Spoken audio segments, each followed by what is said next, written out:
Berdoa sampaikan pesan-Mu bagi setiap kami. Biarkan setiap telinga mendengar, setiap mata melihat apa yang Tuhan katakan dan Tuhan tunjukkan.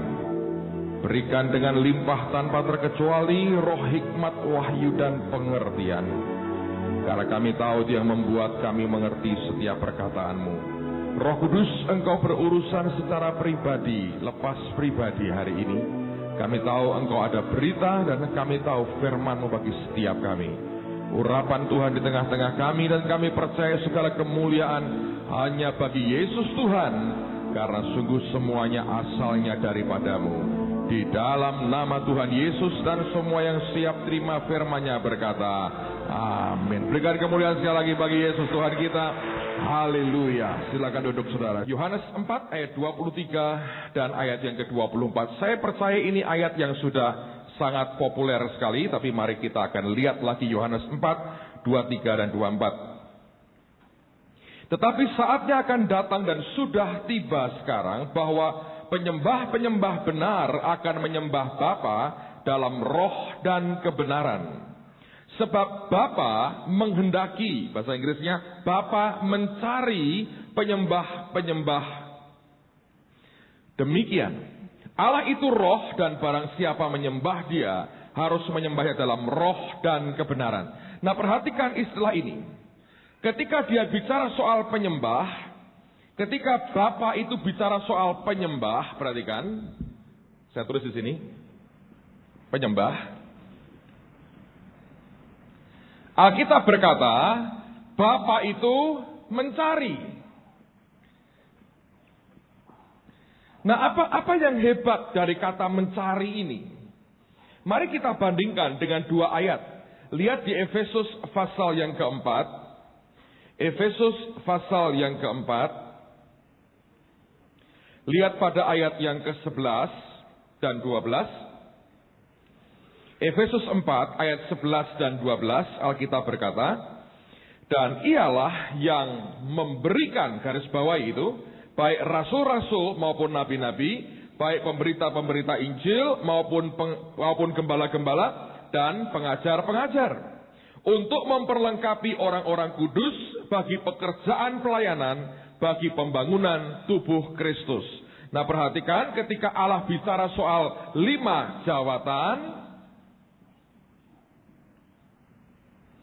Tuhan tidak berkata bahwa Dia mencari, tapi Alkitab mengatakan Dia memberi.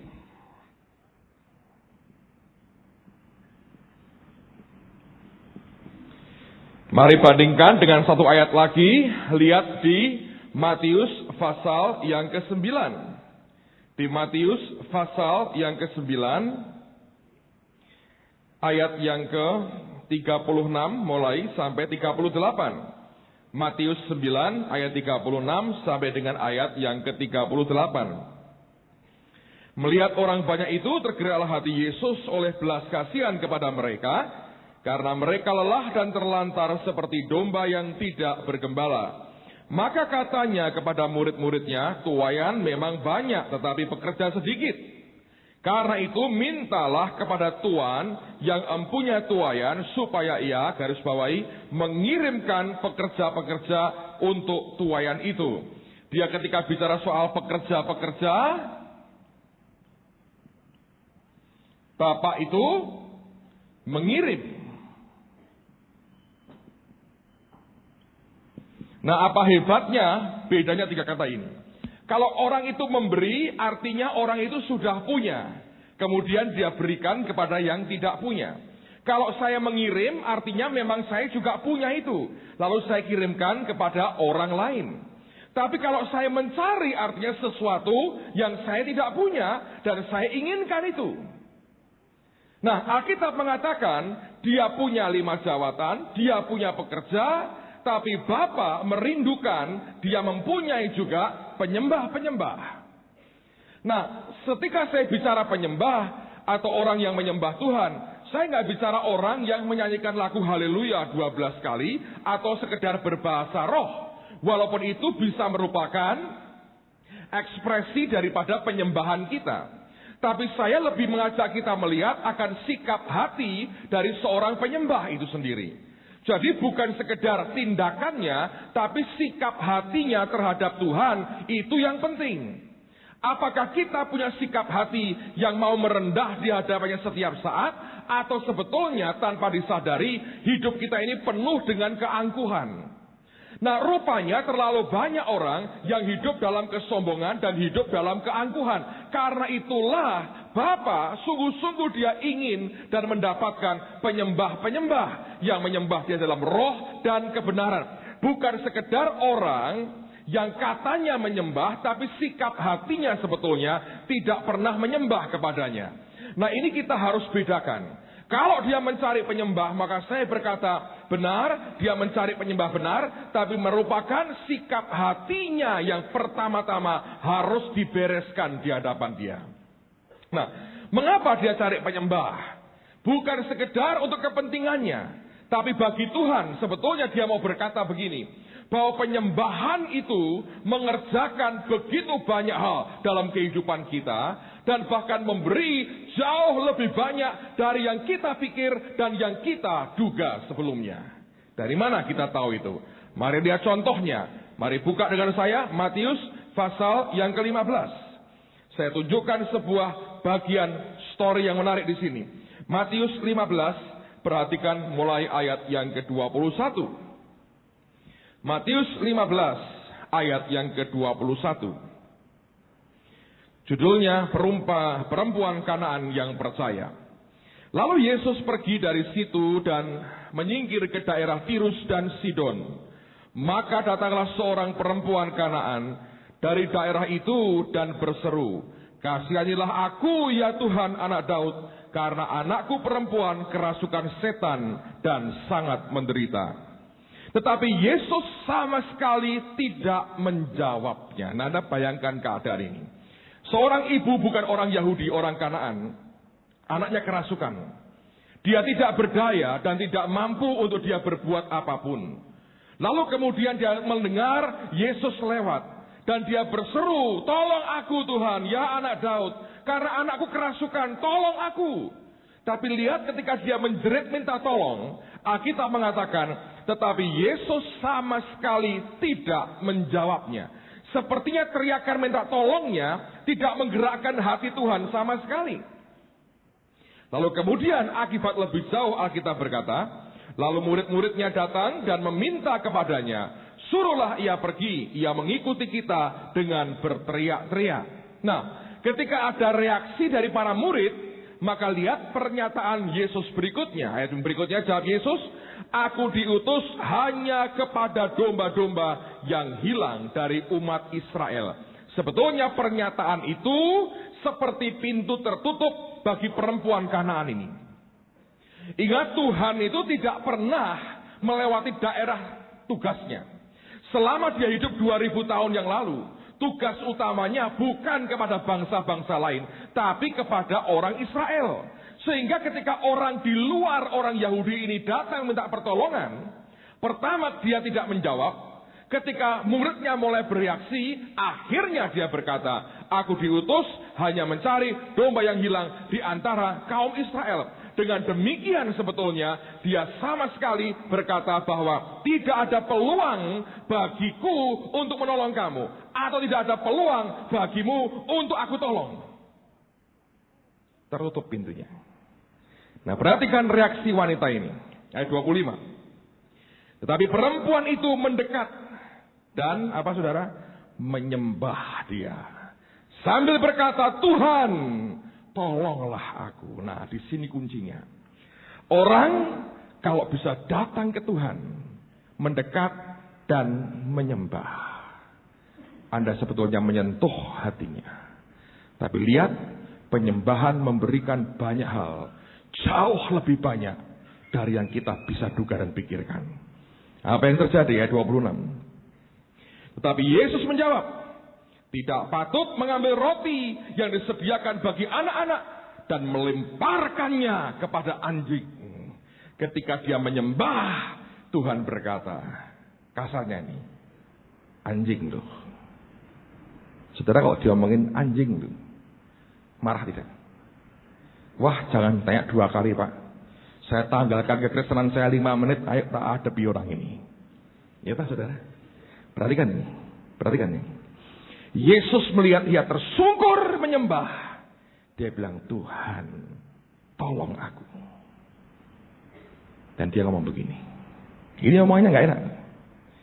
Dia berkata, tidak patut mengambil roti yang disediakan bagi anak-anak dan melemparkannya kepada anjing. Anehnya, jawabannya apa? Kata perempuan itu, benar Tuhan. Nah, sekarang tak beritahu sesuatu. Beberapa waktu yang lalu saya ke Amerika. Saya mampir ke rumah teman orang Amerika. Jadi kami masuk ke rumahnya. Dia buka pintunya. Terkunci kan? Dia bawa kunci. Dia buka. Kemudian kami masuk. Tutup lagi.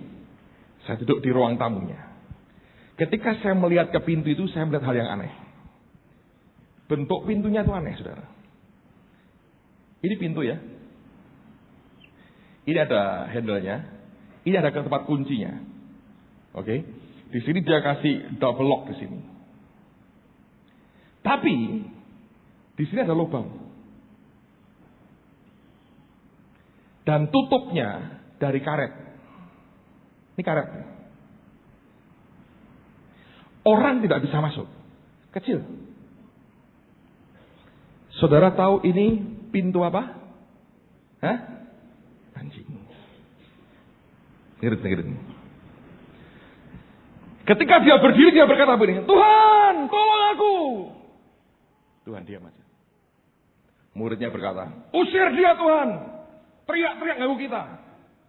Yesus bilang, aku diutus hanya kepada domba-domba yang hilang dari kaum Israel. Kunci. Dari pihak Bapa tidak ada pintu terbuka buat orang ini. Terkunci. Lalu kemudian dia dengar itu. Alkitab berkata, dia tersungkur.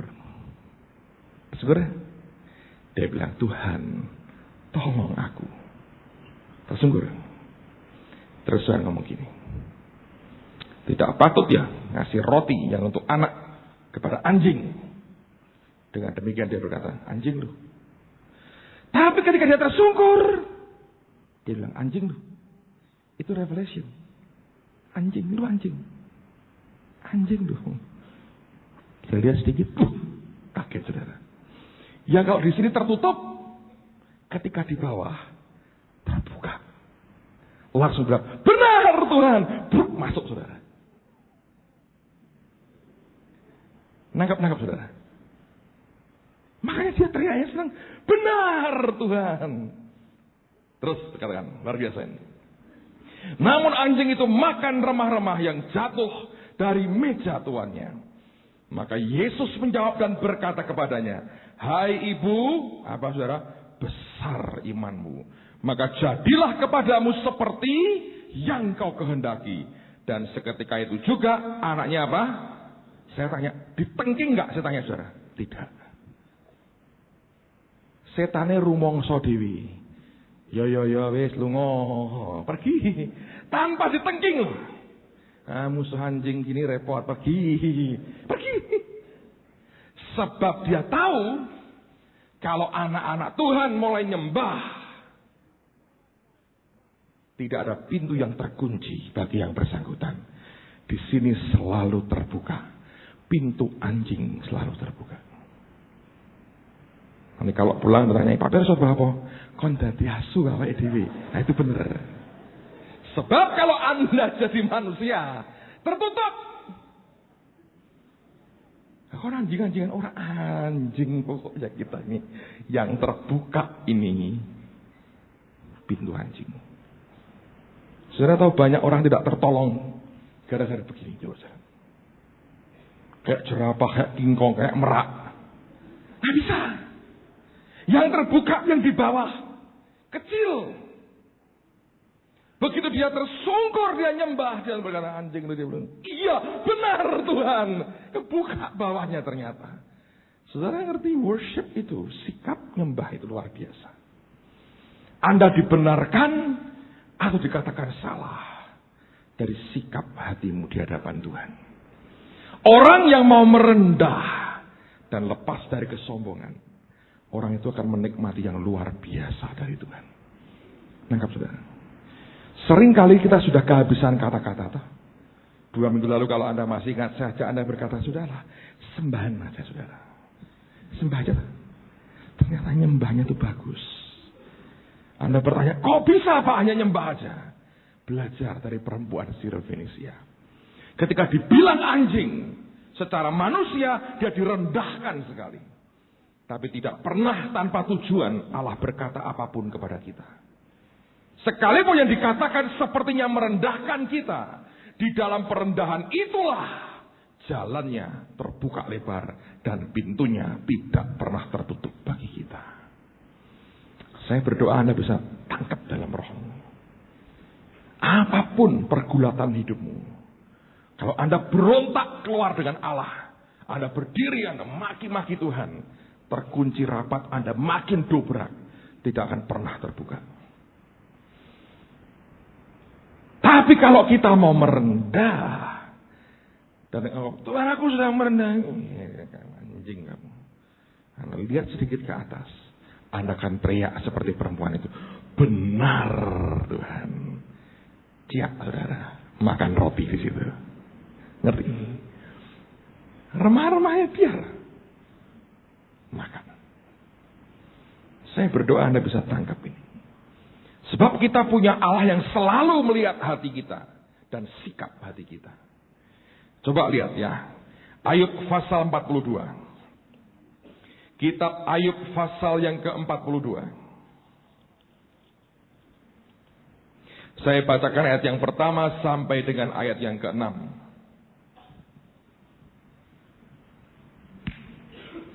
Sebelum Mazmur.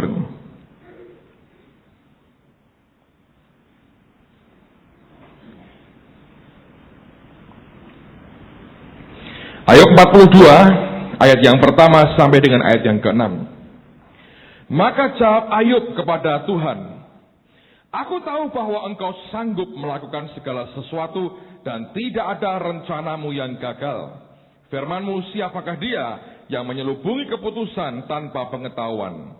Itulah sebabnya tanpa pengertian aku telah bercerita tentang hal-hal yang sangat ajaib bagiku dan yang tidak ku ketahui.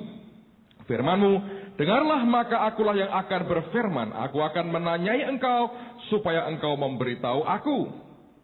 Hanya dari kata orang saja aku mendengar tentang engkau, tapi sekarang mataku sendiri memandang engkau. Ayat yang ke-6 Anda perhatikan. Oleh sebab itu aku, perhatikan, mencabut perkataanku. Dan dengan menyesal aku duduk dalam debu dan abu. Saya mau tanya saudara. Kalau orang mencabut perkataannya dan menyesal, itu karena perkataannya benar atau salah? Salah tuh. Gitu. Kalau benar ngapain dicabut? Karena dia sadar, waduh aku salah ini. Ternyata perkataanku salah. Aku cabut perkataanku. Dia berkata, dan dengan menyesal aku duduk dalam debu dan abu. Nah sekarang perhatikan ayat yang ke-7, ayat berikutnya.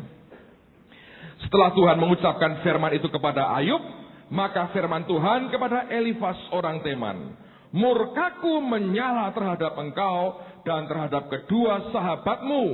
Karena, perhatikan, kamu tidak berkata benar tentang aku seperti hambaku Ayub. Nah kok Tuhan malah ngomong benar, saudara?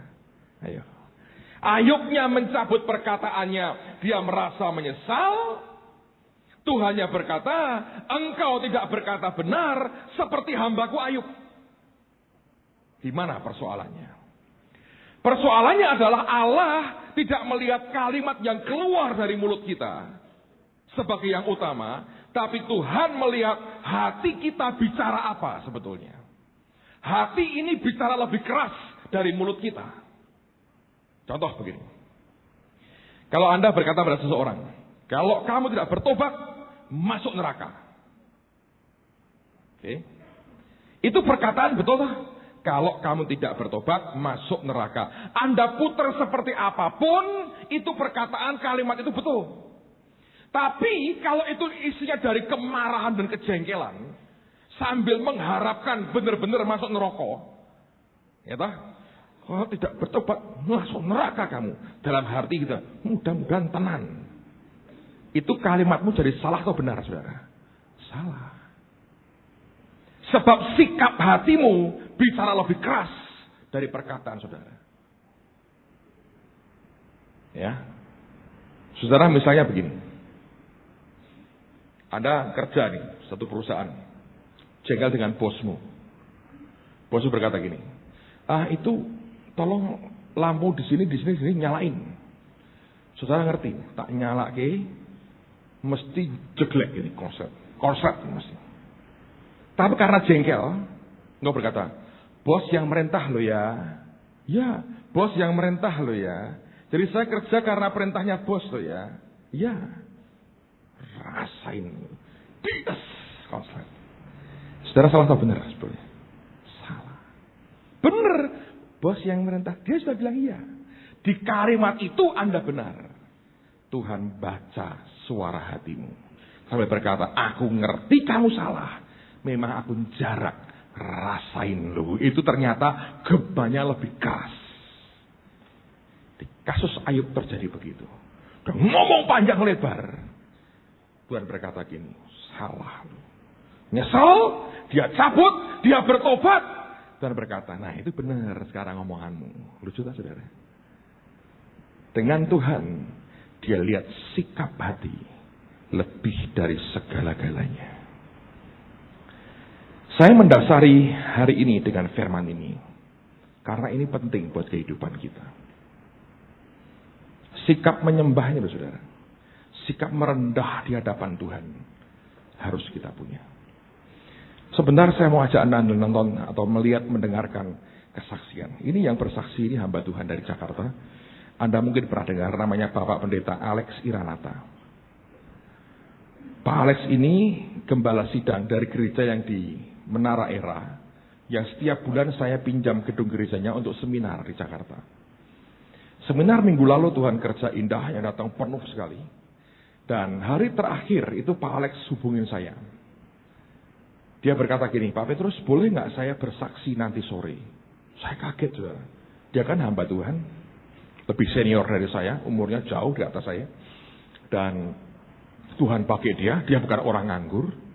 Dia orang sibuk. Dia minta waktu untuk bersaksi. Saya bilang ada apa Pak sebetulnya? Kemudian dia cerita sedikit. Saya tahu bulan lalu dia itu di kateter jantungnya. Nah sehari sebelum berangkat, saya sempat mendoakan dia rame-rame dengan yang lain di Jakarta. Terus dia ke Singapura di kateter. Rupanya ketika proses penyembuhan sedang terjadi itulah, Tuhan beri dia penglihatan. Dia lihat dengan matanya sendiri. Dia berkata, Pak ini bukan penglihatan. Itu penglihatan tapi bukan dengan tertutup atau bukan mimpi. Dia bilang, aku lihat dengan mata telanjang. Di korden rumah sakit itu, Tuhan tunjukkan gambar neraka. Dan yang membuat dia nggak tahan, dia berkata, aku lihat hamba-hamba Tuhan di situ, para aktivis gereja dan orang-orang Kristen di situ banyak Pak. Lalu Tuhan mulai bongkar hatinya dan Tuhan tegur dia, dan terutama soal pemberontakan dan kesombongan. Saudara, kemudian dia lihat penglihatan kedua, itu orang pada antri minyak seperti Matius itu ya, 5 janda yang bijaksana dan bodoh itu. Antri minyak. Dia bilang dari 100 orang yang antri, cuma 5 yang ternyata dapat minyak. Yang 95 rumahnya gelap gulita total. Ini message dia berkata, Tuhan berkata harus kamu sampaikan di mana-mana. Saya rasa ini merupakan warning yang baik untuk kita bisa lihat. Nanti kita akan jelaskan lebih jauh. Tapi saya mau katakan begini, basically Tuhan lihat hati lu saudara. Sekaligus kalau saya melihat itu ya, saya sadar begini. Betapa Tuhan cinta domba-dombanya. Banyak orang pengen jadi pemimpin, pengen aktif, pengen jadi guru. Saya beritahu ya, setiap posisi itu harus dipertanggungjawabkan di hadapan Tuhan. Kalau kita mengerjakan pekerjaan Tuhan dengan mau kita dalam kedagingan, yang korban itu domba-dombanya. Setiap korban yang muncul, yang lahir dari domba-dombanya, itu akan membuat yang bersangkutan harus bertanggung jawab di hadapan dia. Ministry adalah hal yang serius. Bukan mainan orang nganggur. Bukan mainan orang yang senang-senang. kegiatan serius. Sebab yang dikerjakan harus dipertanggungjawabkan. Yang membuat dia tidak tahan, dia bilang, ada hamba-hamba Tuhan di situ yang saya kenal, yang sudah meninggal, mendahului dia. Dia berkata, itu di situ. Nanti kita akan bicara lebih jauh, tapi I think ini akan jadi kesaksian, jadi berkat buat kehidupan kita. Kita akan lihat dulu, biarkan diputar. Nanti kita akan teruskan firman ini lebih jauh lagi. Silakan. Selesai semua pendeta selesai mendoakan saya. Malam hari itu jam 8, jam 7, jam 8. Di ruangan saya sendirian di ICU itu. Jadi ditutup sama horden. Poinnya saya mau bicara sama Anda, saksikan sama Anda. Ini poin yang saya mau sampaikan kepada Anda. Memang Tuhan suruh saya harus bersaksi dimanapun juga apa yang pernah terjadi dengan saya. Saudara, saya tidak tidur. Saya nggak mimpi. Tahu-tahu hordennya pada begitu warna kuning horden. Tahu-tahu saya lihat seperti film. Dengan mata saya yang tidak tertidur, saya lihat neraka.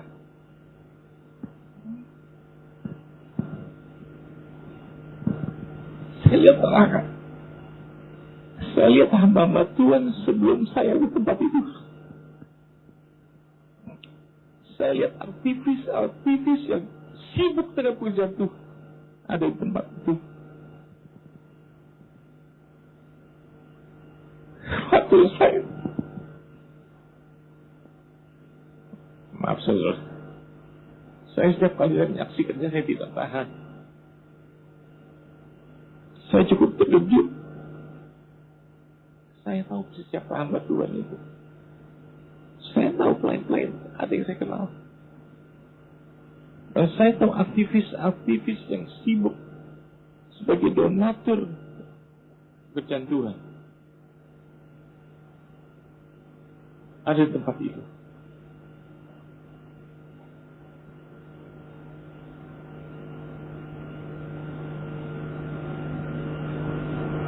Terus saya lihat pemandangan kedua. Saya lihat pemandangan kedua, itu orang-orang minyak untuk pertenakan lampu. Dari 100 orang yang saya lihat cuma 5 orang yang dapat minyak. Rumahnya terang benderang penuh dengan pujian, nyanyian. Yang 95 gelap gulita.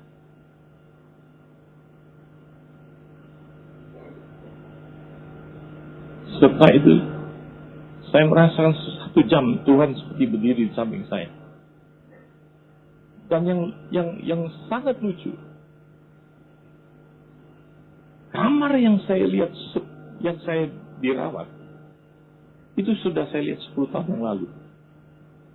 Di mana saya tidak pernah datangin rumah sakit itu, saya tidak pernah masuk dalam rumah sakit itu, saya tidak pernah berkunjung dalam rumah sakit itu.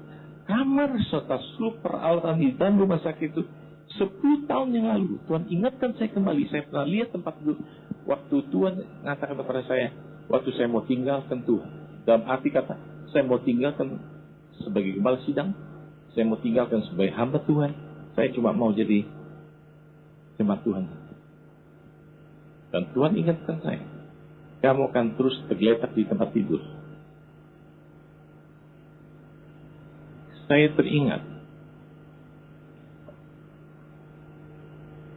dengan apa yang saya lihat itu. Dari 2 yang saya lihat ini, saya kata pada Tuhan, saya nggak mau seperti hamba-hamba Tuhan ini. Tuhan ingatkan saya Matius 7 ayat 21 sampai 23. Tuhan, aku sudah melakukan segala pekerjaanmu, mengusir setan, bernubuat, melakukan mujizat. Tuhan katakan, nyahlah engkau, aku tidak kenal engkau, karena engkau tidak mau melakukan benar. Tuhan katakan sama saya, kamu ini pemberontak, kamu ini sombong. Saya akhir-akhir memang suka memberontak sama Tuhan. Kenapa? Saya ditugaskan oleh Tuhan untuk melakukan event-event yang besar, saya tidak mau lagi. Kalau dulu Benny Hinn, saya mau lakukan. Volume Show, saya mau lakukan. Event ini kali saya tidak mau. Tuhan bilang, apa oleh karena kamu bisa berhasil, bukan karena aku. Saya seringkali saya punya dalil, terlalu besar Tuhan biayanya, terlalu mahal Tuhan. Tuhan bilang, emang siapa yang ngadakan uang?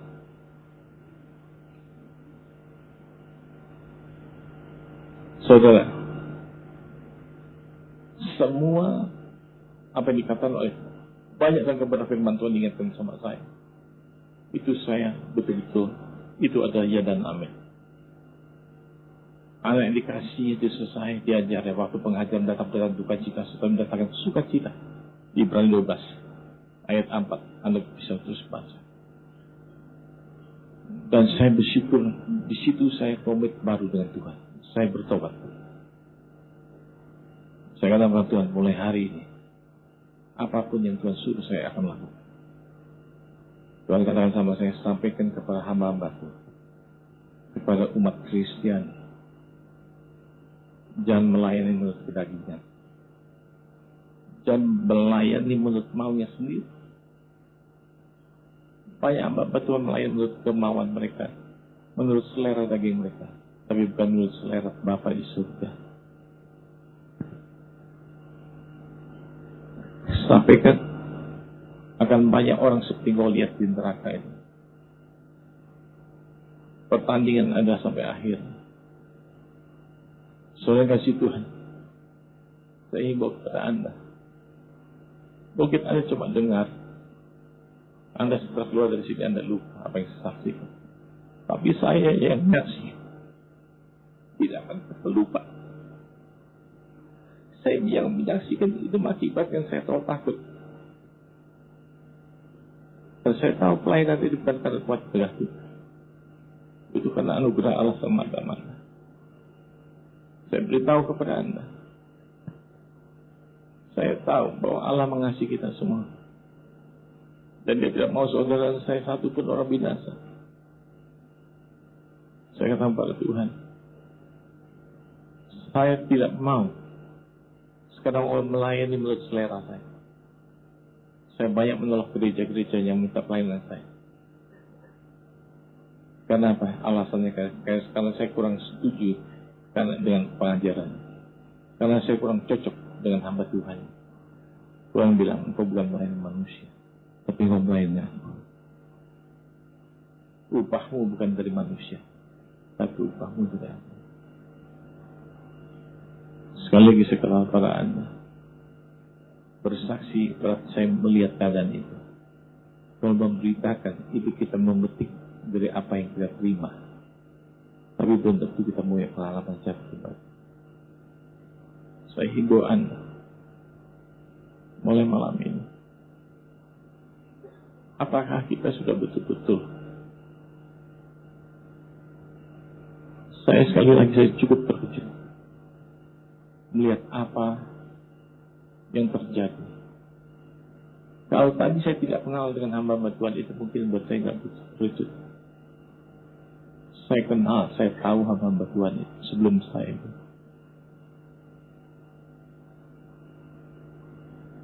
Amin.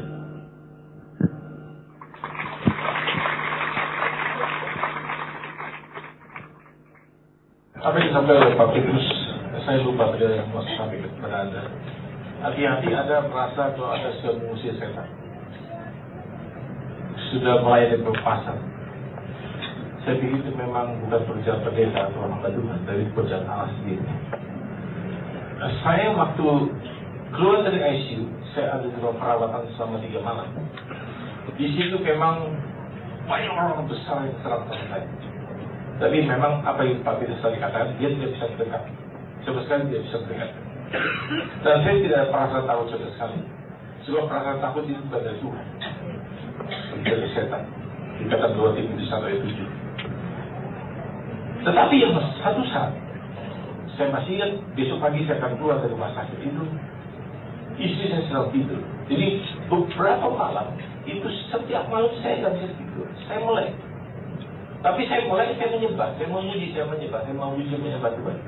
Tapi saya nggak bangun, tidak mau bangun istri saya. Saya kasih atau pikir dia sudah menyertai saya, jaga saya. Yang lucunya, saya jam 4 pagi saya sedang tertidur. Betul-betul saya sedang tertidur, tapi roh ini kan tidak tidur. Nah, tahu-tahu waktu saya sedang tertidur, ada seorang perempuan cantik sekali yang belum pernah saya lihat. Secantik itu. Dia datang mendekat kepada saya. Dia merangkul saya. Tahu-tahu saya bisa menolak dan nangis.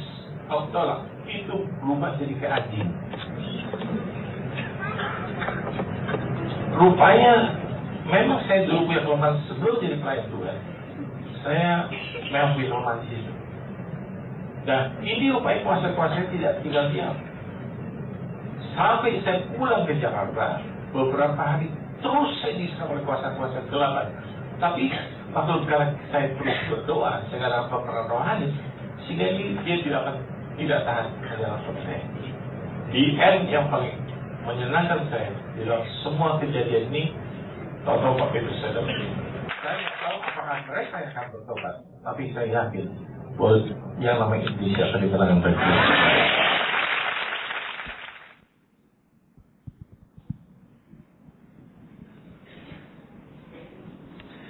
Saya yakin itu peringatan yang serius ya. Dan ini bukan pertama kali saya mendengar kesaksian seperti ini. Beberapa saudara pernah cerita dengan saya akan pengalaman serupa yang dia lihat. Dan dia cukup terkejut karena ketika dia ditunjukin Tuhan neraka, itu ternyata ya banyak orang jahat, tapi orang-orang yang kelihatannya hebat di gereja, malang melintang begitu, ternyata ujungnya ke situ, saudara. Kok bisa ya? Saya rasa ya itu yang dilihat memang bukan neraka dalam pengertian yang final, tapi at least yang dia lihat itu Hades, tempat untuk penampungan. Kalau orang mati kan di split dua, yang Firdaus atau Hades. Yang Firdaus itu nanti begitu Tuhan datang langsung surga. Yang Hades itu diadili, ya lah. Nah itu sudah berat, dan chance-nya, kesempatannya itu gak jelas. Karena itu Alkitab berkata, tetap kerjakan keselamatanmu dengan takut dan gentar akan Tuhan. Seringkali kita beranggapan aku sudah Kristen, beres. Tapi kita hidup dengan maunya kita sendiri. Kita hidup dengan kompromi. Kadang-kadang kita mencoba untuk soften ya, melunakkan kebenaran. Kita mencoba menawar dengan banyak hal dalam hidup kita. Ada teman cerita nih. Ada seorang datang ke Pak Yusak Cipto. Dia bilang gini, Om, judi boleh ya Om ya? Katanya. Kan gak apa-apa ya Om judi. Wong cilik-cilian Om katanya. Ngawur katanya. Ya gak boleh. Duh, itu kan kalau sampai habis-habisan Om nggak boleh. Tapi kalau 500-an itu kan nggak apa-apa Om. Itu cuma untuk fun, kesenangan. Itu belum judi Om kalau gitu. Itu baru yudi katanya. Itu belum judi. Kata J dirubah, dipelengkongke jadi yudi. Saya dengar Pak Yusak ngomongnya, hah bener kok. Kalau kamu yudi ya nggak apa-apa. Nanti mati kamu tidak masuk surga, masukmu yurga katanya. Lah itu kaplenge sing dia aku arti katanya. Nah, banyak orang mau yudi kok mau masuk surga. Yudi masuknya yurga katanya. Benar juga ya saudara. Nah itu di mana ya nggak jelas juga. Saudara mau surga atau yurga? Makanya jangan dipelintir-pelintir firman itu. Sebetulnya orang itu kan sudah ngerti lah dalam dirinya. Ini keliru atau benar nih ketika engkau sudah mulai resah. Kan sudah ngerti tuh sebetulnya. Ini gak benar nih aku ini. Tapi kita kan datang ke hamba Tuhan. Siapa tahu pendeta itu mengiyakan. Sehingga rada lega. Loh pendeta ini ngomong boleh loh. Walaupun nuraninya berkata tidak. Tapi ingin sekali mungkin karena keuntungannya banyak. atau hal lain dia dapatin. Nah, untuk apa? Alkitab berkata, untuk apa engkau memperoleh seluruh dunia ini, tapi jiwamu binasa. Anda bisa nangkap ini. Mulai malam hari ini, saudara, saya berdoa, miliki hati seperti yang Tuhan mau. Bukan hati yang congkak. Sebetulnya teguran tadi kan, kamu jangan hidup dan melayani dari kedagingan dan maumu sendiri. Nah, ini berapa banyak sebetulnya begini. Dan begitu kita melayani, kita kerja, kita berbuat berdasarkan daging kita. Yang korban domba-dombanya. Gembala agungnya ngamuk, saudara. Anda bisa bayangin? Saya sudah lihat begitu banyak sebetulnya. Orang berbuat begitu banyak, kelihatannya baik. Tapi gak benar-benar dari Tuhan. Dan itu akibatnya ternyata fatal. Saya berdoa hati kita bisa dibawa Tuhan untuk rindu. Bilang, Tuhan, aku ingin tuntas hidupku ini. Saya mau cerita sedikit sebelum kita selesai. Sudah pernah saya ceritakan ini waktu lalu. Ini kejadian tahun 98, saudara. Saya mengalami tidak persis seperti ini. Saya berdoa tidak perlulah jantung dibegituin dulu baru orangnya. Tapi Pak Alex ini anugerah loh. Dia 3 kali kena stroke. Jadi kalau ngomong kan gak terlalu jelas tadi ya. Yang pertama merot mulutnya. Doakan, balik. Kedua lidahnya masuk ke dalam. Doakan lagi, balik. Ketiga di Singapura. Habis di kateter, sudah pulang beberapa hari. Menjelang di check up lagi. Stroke lagi. Ngangkat sendok bisa jatuh. Masukin ICU lagi. Rupanya di situ Tuhan ngomong. Nah, 98 saya itu diundang oleh Pak Adi Sutanto ngisi retreat di LA sebetulnya. Saya dengan Pak Yusak diundang. Berangkatnya sama-sama, saya ajak Bu Tina. Kamu duduk bertiga kan? Di pesawat Jakarta, Taipei, LA. Sepanjang jalan ketika pesawatnya mulai take off, Pak Yusak tuh ngomong sama saya gini, ngomongnya gini terus. Gue hati-hati loh, hati-hati. Kamu harus nyampe garis akhir loh. Soalnya banyak hamba-hamba Tuhan tidak nyampe. Kamu hati-hati, itu tekan loh. Wah repot, tekan repot. Nah saya bilang, lah caranya om, ya aku mesti minta anugerah sama Tuhan. Nah aku enak, aku sudah dijamin sama Tuhan. Mesti tekan aku. Nah kan terus dijamin, nah hati-hati. Jadi ngomongnya terus gitu, saya bilang curang ini orang. Itu dijaminnya tidak ngomongin terus kan. Tapi sepanjang hampir 24 jam. Terus saudara. Jadi kok dikoroi terus. Kadang saya kesel saya tidur. Dia gak tidur. Setiap kali saya bangun. Lagi berdoa. Baca Alkitab. Tahu saya bangun. Sudah loh. Terus. Mau pindah gak bisa pindah. Terus. Sampai di LA, singkat cerita ini saudara. Kami tidur di tempat terpisah. Saya diminta Pak Adi nginep di rumah beliau dengan istri saya. Malam itu jam 2:30. Tuhan beri saya pengalaman roh. Saya yakin bukan mimpi biasa. Sebab saya melihat diri saya itu sudah mati saudara waktu itu. Jadi bukan badan begini ya. Roh saya ngadep ke Yesus. Saya lihat Tuhan Yesus berdiri. Saya kan sudah mati. Jadi saya lari ke Tuhan, saya berlutut. Waktu saya berlutut, harapan saya Tuhan nyambut. Wah ini ya hambaku, kan gitu kan? Tidak ternyata. Saya berlutut, dia buang muka. Bahasa Semarang diplengosi.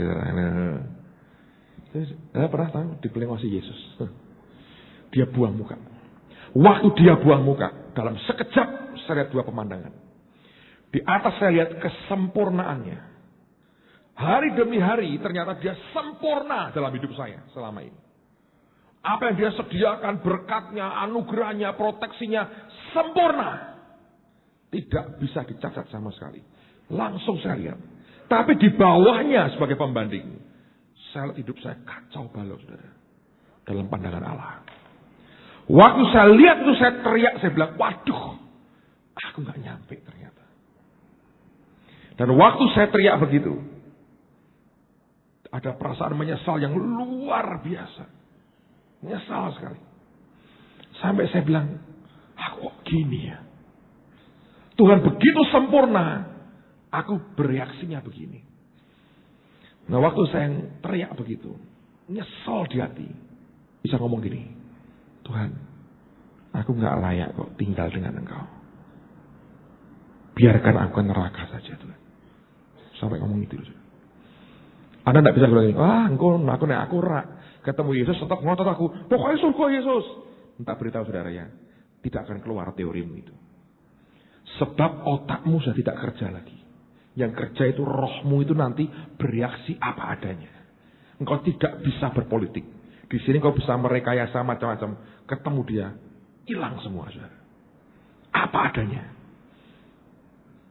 Waktu lihat seperti itu, saya hanya bilang gini, aku gak layak.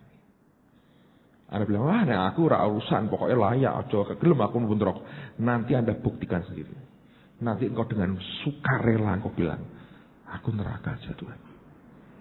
Makanya benar ya, banyak orang Pak Yusuf juga bilang, nanti orang ya bisa masuk surga level pertama aja. Sudah senengi luar biasa. Lumayan melebu aku. Yang lain lebih tinggi, ben jatai. Aku naik ini seneng daripada kecemplung neraka. Nanti lihat tuh. Makanya di surga tidak ada orang mengeluh. Yang makin tinggi, makin cuma merendah. Sadar sebetulnya dia tidak layak, dilayakkan Tuhan. Saya bersyukur Yesus gak berkata gini, ya silahkan mati tenang saya.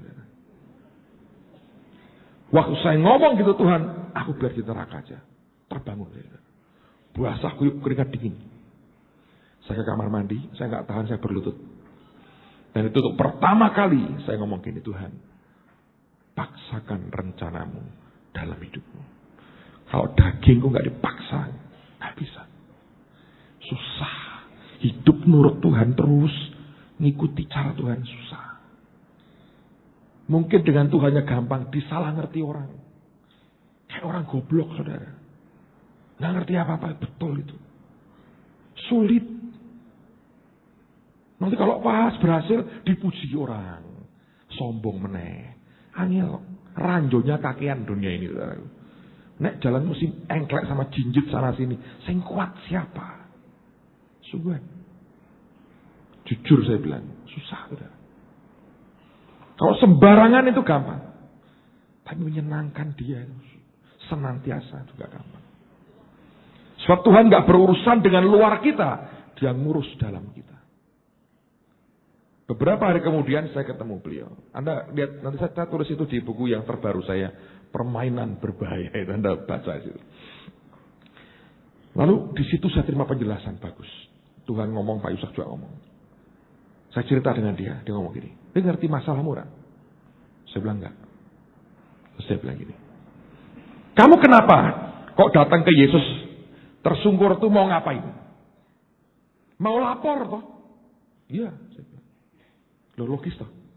Saya kan ngaku hamba Tuhan. Dia kan bos saya. Saya selesai ngadep dia, laporan toh. Ada kalau tugasi bosmu, kesana ini selesai lapor toh. Bos selesai kan gitu. Saya juga sama. Laporan. Dia ngomong gini. Kamu laporan itu yang kamu kerjakan siapa yang kerja sebetulnya? Kerjaannya siapa? Sadar sih. Jadi kerjaannya siapa saudara? Tuhan. Yesaya berkata, semua yang kami kerjakan, Engkau yang mengerjakannya bagi kami. Paulus berkata, kesanggupan kami adalah pekerjaan Allah. Jadi kalau kita sanggup ini, sanggup itu, ternyata Tuhan yang kerja, bukan kita. Lalu kita lapor, ini Tuhan aku kerja, ini kan diguyu toh. Lalu aku sing kerja kok kowe sing ngakon-ngakoni kamu itu loh. Sombong gak? Sombong. Kesombongan kayak gitu loh saudara. Itu hari jadi turning point besar dalam hidup saya. Akhir tahun 98, tiba waktu ujian. Saya nganterin Pak Mul, rumah damai, cari tanah di Gunung Pati, sekarang ditempati mereka. Pulang sampai di rumah kira-kira jam 9:30. Turun dari bisnya rumah damai waktu itu. Jalan kaki gini, masuk rumah saya ini, yang sekarang saya tempati. Kira, loh kakiku ini kok aneh yang kanan. Kok rotok gak beres nih jalan nih. Terus saya gosok gigi saudara. Bisa meleset begini. Saya bilang, ini kok ora sinkron ya awakku ya. Melaku tangannya gak sinkron ini. Istri saya sudah ngantuk sekali, saya ngomong, tanganku awakku ora enak kok ora sinkron. Dia bilang, terus diturokke wae kan ilang dhewe katanya. Dia sudah ngantuk sebetulnya. Ya, kasihan toh. Tak tidur kan saudara. 2:30 lagi kira-kira. Jadi jam 2:30 itu Anda mesti careful. Sehingga Tuhan bicara sesuatu. Kasus saya. Dulu mau dikasih rumah 2:30 dibangunkan. Ini 2:30 lagi. Di Amerika 2:30. Saya terbangun 2:30 kira-kira. Saya kaget. Antara saya dan istri saya itu, saya tolak ini, ada tengkorak. Utuh. Kepalanya noleh ke saya. Diplengosi Yesus, dienjepi tengkorak. Luar biasa itu. Panglipuran masuk tuh harusnya. Nolak ke saya gini, langsung hilang. Saya bilang, wah ini roh maut ini. Tapi juga tidak ada keinginan nengking, nggak ada. Tak nengking, skarpe. Saya turun saudara, ambil minum. Begitu mau baliknya ranjang saya kasur saya. Kaget saya. Di telinga saya terbuka. Itu suara logam beradu, orang perang. Sekian meter di sebelah. Kerasnya luar biasa itu. Saya ngomong gini, oh setan nyerang aku, tapi ini Tuhan berperang ganti aku seperti ini ya. Jadi perang gitu. Sudah, tidak bisa nyentuh aku, tidak bisa. Tak tinggal tidur. Gak lama bangun lagi, masih dengar kencang sekali. Terus pagi saya bangun sudah hilang. Saya ngomong istri saya, nanti kita berdoa habis ini. Nanti aku cerita yang tak alami. Saya mau mandi, saya masuk kamar mandi. Begitu saya tutup pintunya, itu Tuhan ngomong jelas di hati saya. Dia ngomong gini, kalau hari ini aku panggil kamu pulang, bagaimana?